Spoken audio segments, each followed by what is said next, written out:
You want to know how fast peace can turn into a war zone in America? I'll tell you because I lived it. And if you think HOA drama is just about lawn length and mailbox paint, pull up a chair. Picture this flashing blue and red cops on my lawn neighbors peeking from behind curtains, and the HOA president, Karen, of course, yelling her head off like she's the sheriff of a one-horse town.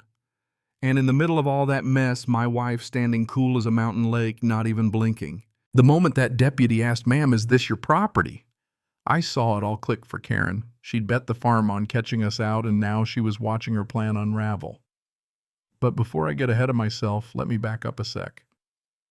Because honestly, the way this started, it almost sounds too dumb to be real. Name's Brian, school guidance counselor, Denver native, quiet life kind of guy. My wife Rachel, the real deal Army lieutenant, 10 years in the grit, sharp enough to see through a poker face at 50 paces, and still somehow the type to bake banana bread for folks who don't even deserve it. When she got back from deployment last year, bruised but standing tall, I wanted to give her the only gift I could: peace. No hospitals, no traffic, just pine trees and water. So I brought her to my late grandfather's lake cabin, modest, sure, but solid, real, with a porch you could watch the world from. Problem is, this little slice of heaven sits right on the edge of an HOA. Technically, we're outside their reach. But technically means nothing to people like Karen. I met her the day I moved in, part-time, clipboard in hand, eye scanning for infractions, giving me the third degree over firewood and shingle color. I tried being neighborly, but Karen wants control, not coffee. Rachel had never met her until the day everything blew up. I'd spent the morning cleaning nerves twisted tight. Rachel came home, all army jacket and sunglasses, and when she hugged me, I felt the whole world exhale. We barely had time to take a breath before that knock. 3 sharp raps, the Karen knock, shook the door. She stood there, lips pursed, clipboard pointed like a weapon. Didn't even say hello, just started grilling me about who Rachel was, as if my own wife needed permission to be here. "I'm calling the authorities," she said, waving her phone like it was a badge. And before I could talk her down, the cruisers rolled up, lights flickering off the lake. Neighbors watched, some with binoculars. Karen made her case loud enough for the whole zip code. Rachel was an outsider, squatting, not from here. It was theater, but the deputies had to play along. Then Rachel did something so calm, so ice cold, it shut the whole show down. She handed over her military ID. The deputies' whole demeanor shifted. Suddenly, Karen wasn't leading a posse. She was the odd one out. And that's when the real twist hit. A black SUV rolled up and out stepped Sheriff Dan Peterson, Karen's cousin county sheriff, built like a linebacker, all no nonsense. You should have seen Karen's face drain of color when she realized who was about to call the shots. Sheriff Dan took one look at Rachel's ID, then at Karen, and laid it out flat. "You called in a trespass on a military officer at her own home." Karen tried to wriggle out, claiming she didn't know, but Dan wasn't having it. He reminded everyone in no uncertain terms that the HOA had no legal say over our property. Rachel cut through the tension with a line I'll never forget. "So every woman with a duffel bag is a criminal now." The whole porch went silent. Once the cruisers left and the neighbors drifted away, Karen lingered by her SUV, red-faced and sputtering. Inside, Rachel slumped on the couch, exhausted, pissed, but mostly just hurt. "I thought coming back would be hard," she said, "but not criminal." I tried to reassure her, but we both knew this was far from over. Then things got ugly. A rock hit our window, and underneath it, a note. "This place isn't safe for outsiders." Not Karen's handwriting. That night, Rachel wanted cameras up, her military instincts kicking in hard. Next morning, I drove into town for gear, and the hardware guy just nodded, said, "More wild folks than wild animals out here, if you ask me." He wasn't kidding. By the time I got back, Rachel pointed out spray paint on our dock. "Get out now." We installed the cameras and waited. That night, the motion sensor flicked on.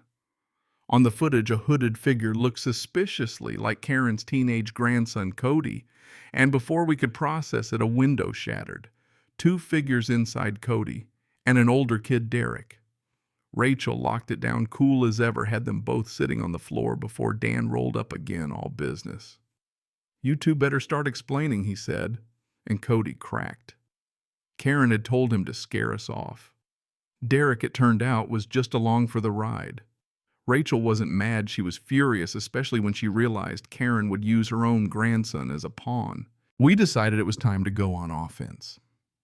Rachel pulled the HOA bylaws, 117 pages of petty rules and loopholes, and found the big one: our property had never been officially annexed. We weren't even in the HOA. The next board meeting, Rachel walked in like a general, laid out our case, and let Karen have it in front of everyone. "You manipulated a child," Rachel said, "created a culture of fear. That's not leadership, that's abuse." The room gasped, and Karen, for the first time, had no comeback. Afterward, folks started coming up to us, thanking us, apologizing, even offering support. And then, shock of shocks, Karen showed up at our porch, resignation letter in hand, said she was done stepping down. She even admitted she'd told Cody to scare us, but hadn't meant for things to go so far. For a second, I almost felt sorry for her, almost. But just as we thought it was over, Rachel got an email.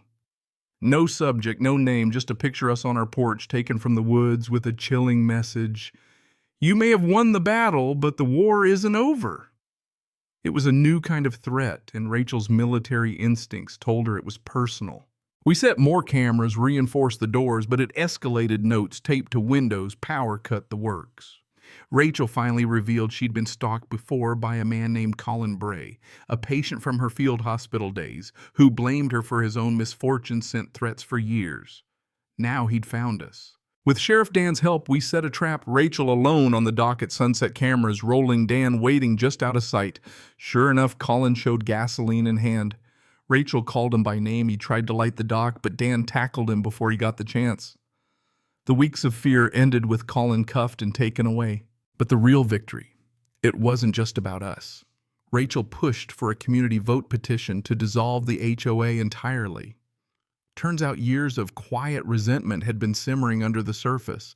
The vote passed, and just like that, the neighborhood was free. No more dues, no more Karen, no more power trips. Some people vanish in anger, some in shame. Karen mailed Rachel a single line: "I was wrong, but you were brave. That was all." We never saw her again. In the weeks that followed, the cabin became a real home. Neighbors we barely knew started pitching in Cody, even talking about going into security work, wanting to protect instead of scare. And Rachel, she finally hung up her army jacket, told me, "Peace isn't just about silence. It's about choosing to fight for it when nobody else will."